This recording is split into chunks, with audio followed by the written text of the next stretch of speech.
Hello friends, स्वागत है आप सभी का मेरे चैनल शाइना गोयल पर। सो फ्रेंड्स, आई होप आप सभी फिट एंड फाइन होंगे, हेल्दी होंगे। सो कंटिन्यू कर रहे हैं हम अपनी बीएड एंट्रेंस एग्ज़ाम की प्रिपरेशन को। और टॉपिक आज हम डिस्कस करेंगे टीचिंग पोटेंशियल का, journal awareness of national level educational agencies. और इसमें जो ऑर्गेनाइजेशन है, social, political, economic, cultural agenda जो भी हैं इसमें, वो सारे हम इस वीडियो में डिस्कस करने वाले हैं। सो वीडियो को कंप्लीट देखिएगा। और अगर आपने मेरे चैनल को अभी तक सब्सक्राइब नहीं किया तो सब्सक्राइब कर लीजिए और बेल आइकन को ऑन कर दें, ऑल नोटिफिकेशंस ऑन कर लें ताकि मेरे आने वाली वीडियोस की नोटिफिकेशन आपको मिलती रहे। तो question, what amount was announced by charter act of 1813 to be spent on literature. Literature पर कितना अमाउंट अनाउंस किया था चार्टर एक्ट ने कि इतना लिटरेचर पर स्पेंड होना चाहिए? वो है option A, ₹1 lakh. Which commission was appointed as result of agitations. Agitations के कारण कौन सा कमीशन जो है वो लागू किया गया था, अपॉइंट किया गया था? That is Hunter commission. ठीक है। What was the other name for Hunter commission. अब हंटर कमीशन एजिटेशंस के कारण अपॉइंट किया गया था, तो इसका दूसरा जो नाम है वो क्या है? इंडियन एजुकेशन कमीशन, IEC, जिसको हम 1986 है ना, ये भी कहते हैं। Next, in which year first Indian education commission came. सबसे पहला जो एजुकेशन कमीशन है वो आया था 1882-1883 में। Then who chaired first Indian education commission. First IEC के चेयरमैन कौन थे? वो थे sir William Hunter. To whom Lord Macaulay presented the Macaulay's minute. किनको प्रेजेंट किया था इन्होंने? That is Lord Bentinck. Who was the first which was the first university to be opened in Britishers time? वो सबसे पहली university जो थी that was Calcutta university. Britishers के टाइम पे सबसे पहले कलकत्ता यूनिवर्सिटी जो है ना वो एस्टेब्लिश की गई थी। उसके बाद जो है बाकी यूनिवर्सिटीज़ आई थी।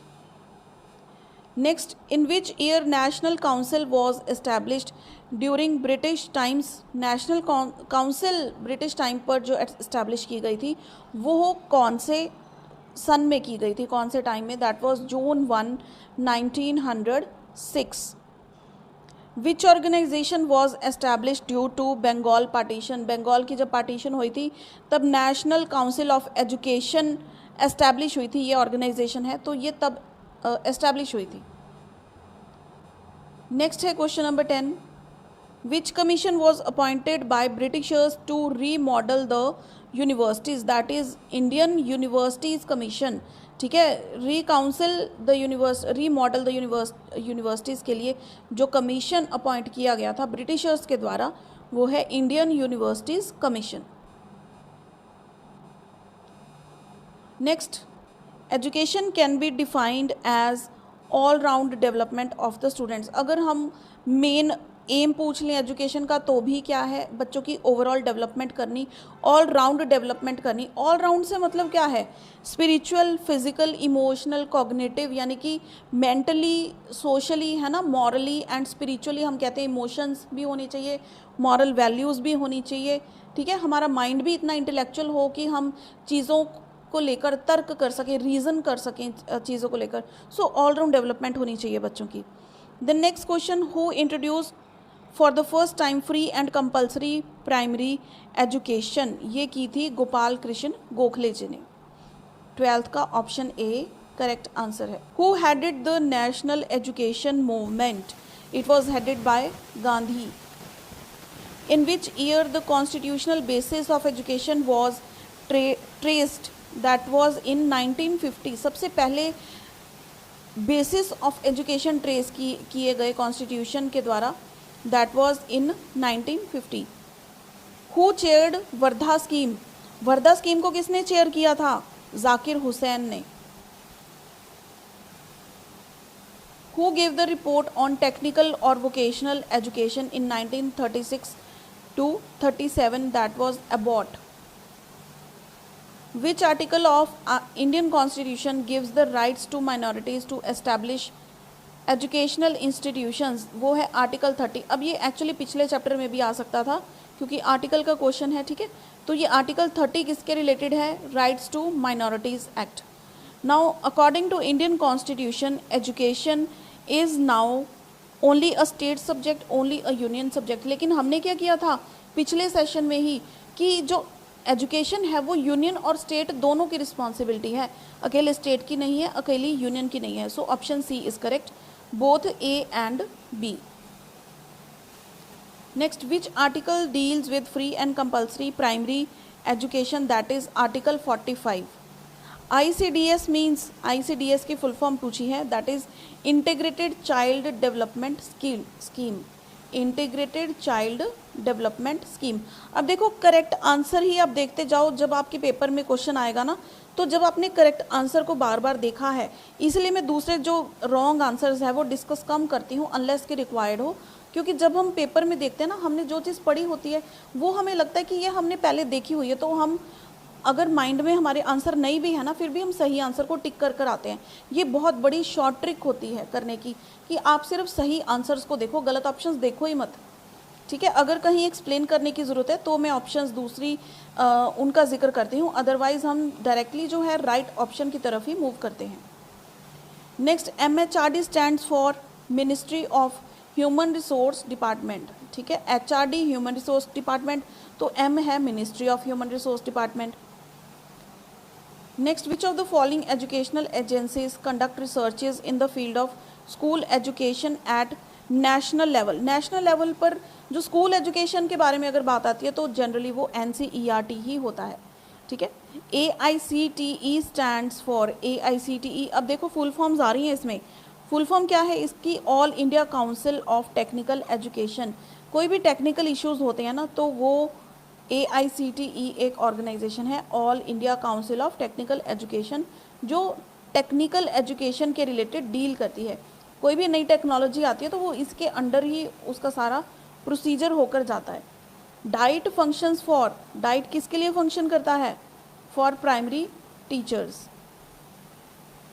NAEP stands for national adult education programme.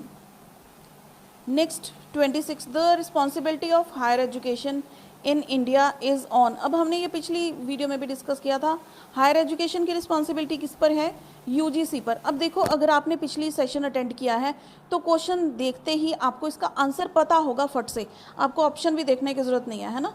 तो पेपर में देखो, अगर आपने इसी तरह से प्रिपरेशन की है जिस तरह से मैं करवा रही हूँ, तो आपको बिल्कुल भी दिक्कत नहीं आएगी सही आंसर तक पहुँचने में। Okay, so now next question 27, which of the following commission recommended the concept of common school system।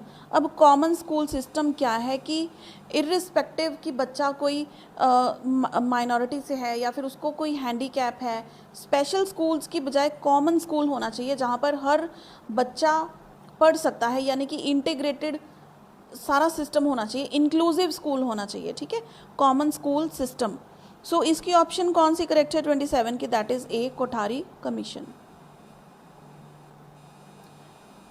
Next,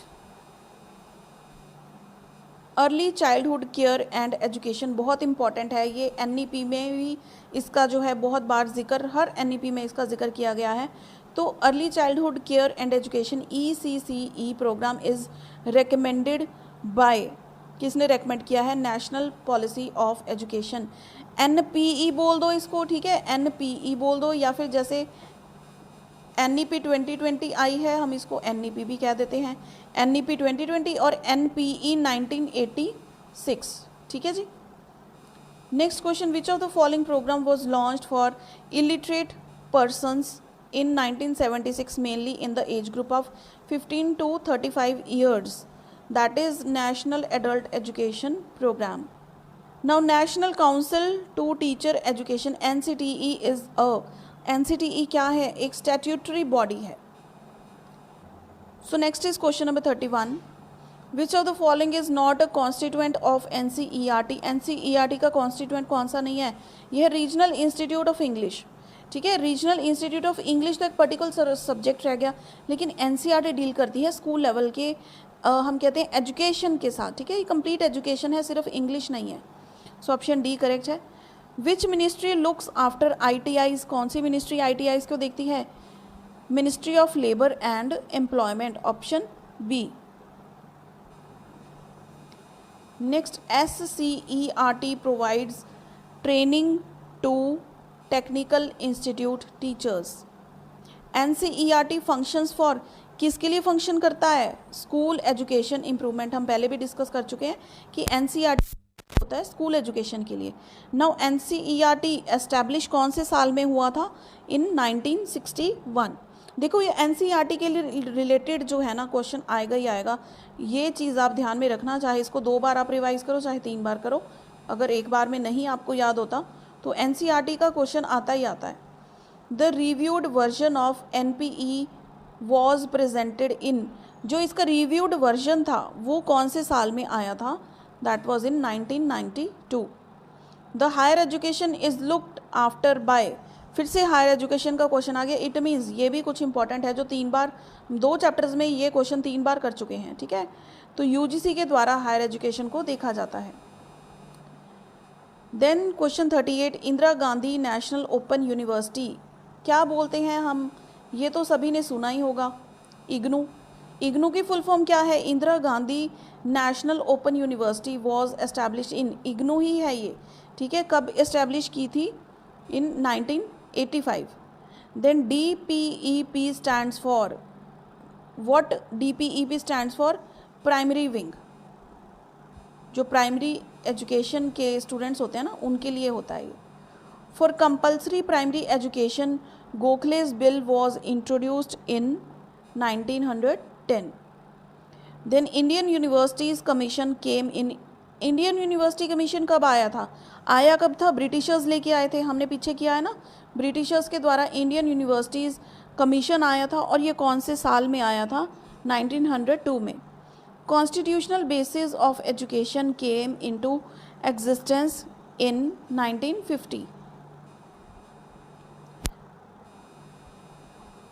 next, sergeant report was introduced इन, कब इंट्रोड्यूस हुई थी? 1938। Now the final question of this session, in 1956 Zakir Hussain committee gave the principle of, Zakir Hussain committee ने कौन सा principal दिया था? Pre primary education का, ठीक है। और यहाँ पर हमारी ये वीडियो भी होती है कंप्लीट। सो फ्रेंड्स, इसमें देखो ज़्यादा समझाने वाला तो कुछ नहीं था, आपके लर्न करने वाला है। थोड़ा बहुत रिलेट करके अगर आप पढ़ोगे या फिर 2-3 बार आप ये सेशन देखोगे, जैसे पेपर से पहले भी देखोगे एक बार सारी वीडियोस, है ना, तो आपको ये सारी चीज़ें ऑटोमेटिकली याद हो जाएंगी। पेपर में सही ऑप्शन गारंटेड टिक करके आओगे। बाकी जो टिप्स एंड ट्रिक्स हैं इसकी, वो मैं बिल्कुल एंड में जब हमने सिलेबस इसका कंप्लीट कर लिया तब सारी आपको टिप्स भी दूंगी, ट्रिक्स भी डिस्कस करेंगे कि पेपर में आपको किन चीज़ों का ध्यान रखना है। अभी हम थोड़ा हार्ड वर्क करते हैं, बाद में हम स्मार्ट वर्क भी करेंगे, ठीक है। सो फ्रेंड्स, वीडियो हेल्पफुल लगी हो इसे लाइक एंड शेयर ज़रूर कीजिएगा। See you in the next video, till then keep watching.